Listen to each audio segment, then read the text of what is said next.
학교 온 CCTV는 물론이고 고소를 하고 차마 제 멘탈을 부여잡지 못했던 일인데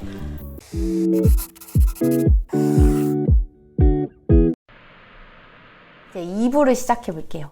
고시공부 기간 중에 제가 겪었던 멘붕 썰 저런 일이 정말 많았지만 제일 기억에 남는 일 한 3가지 정도를 말씀드려 보려고 해요. 첫 번째는 제가 1차 시험을 2번 떨어지고 이제 그래 마지막이다 하는 마음으로 비장하게 1차 시험을 준비하고 있던 중 한 달 전쯤이었던 것 같아요. 제가 일요일 오전에 이제 도서관에 가서 공부를 하고 점심 약속이 있어서 지갑을 들고 나갔는데 지갑을 여니까 뭔가 쎄하더라고요.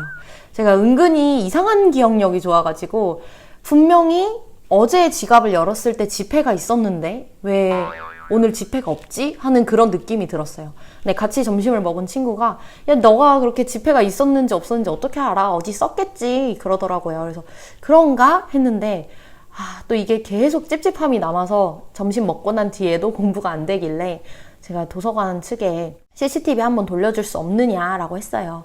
근데 이게 마음대로 CCTV를 돌릴 수 있는 게 아니더라고요. 이걸 돌리려면 경찰을 대동해야 되기 때문에 만약에 제가 확실하게 도난 당했다라고 얘기를 하면 경찰을 불러주겠다는 거예요. 고민을 해보다가 결국 경찰을 불렀죠.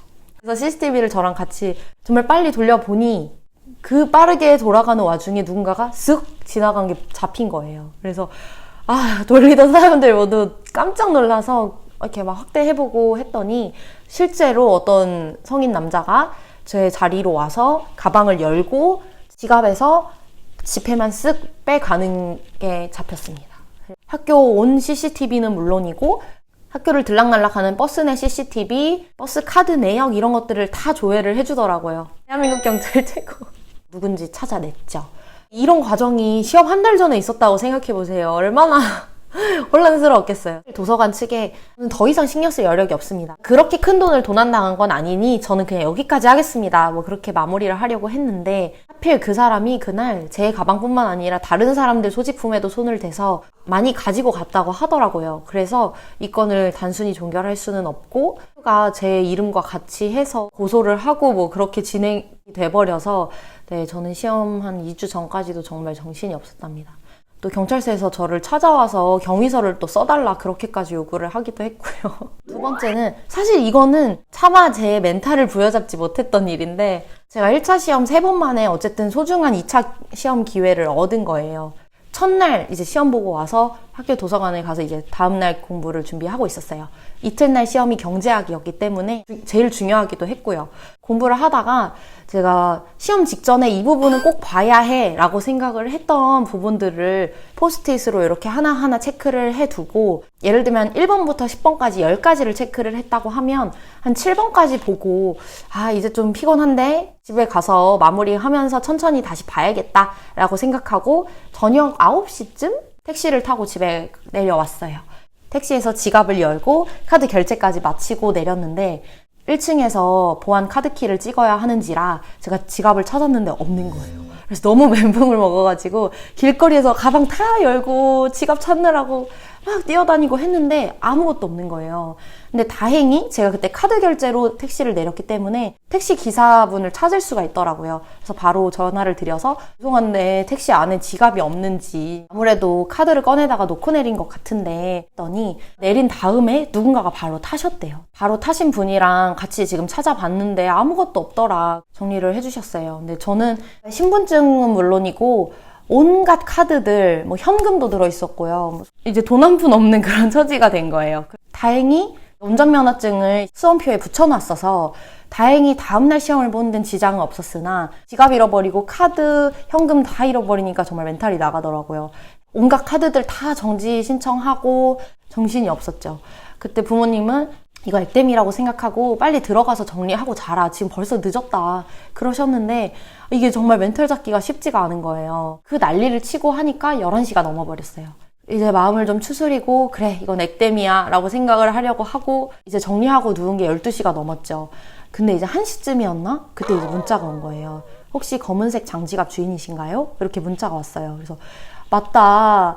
뭐 어디시냐 이렇게 해보니까 신림역에서 주우셨다는 거예요. 근데 저는 20-30분 걸리는 거리거든요.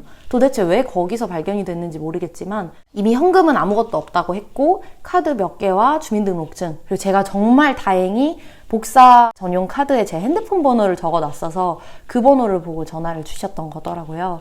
그래서 당장 또 갖다 주신다는 거를 제가 지금 당장 나갈 수 없기도 하고 일단은 지금 자야 내일 아침 일찍 일어날까 말까인데 해서 우편함에 넣어달라 하고 이렇게 살해해드리고 그렇게 마무리가 됐기는 해요.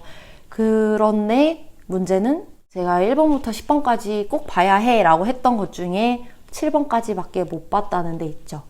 다음날 일어나서 8, 9, 10을 봐야 되는데 그때 사리분별이 제대로 안 되기도 했고 8, 9, 10 보느니 그래 1번부터 5번이 제일 핵심이니까 요걸 다시 봐야겠다 이렇게 생각을 하고 그때 시험장에 들어갔더니 8번이 나온 거예요.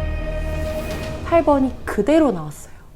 그래서 저는 정말 8번에 대한 답이 있는 페이지에 포스트잇을 어제 붙였고 내가 그걸 보지 않았고 내가 당장 그려야 하는 그 경제학 그래프가 여기 몇 쪽 요 어디에 이렇게 있는지를 아는데 요 그래프가 생각이 안 나는 거죠.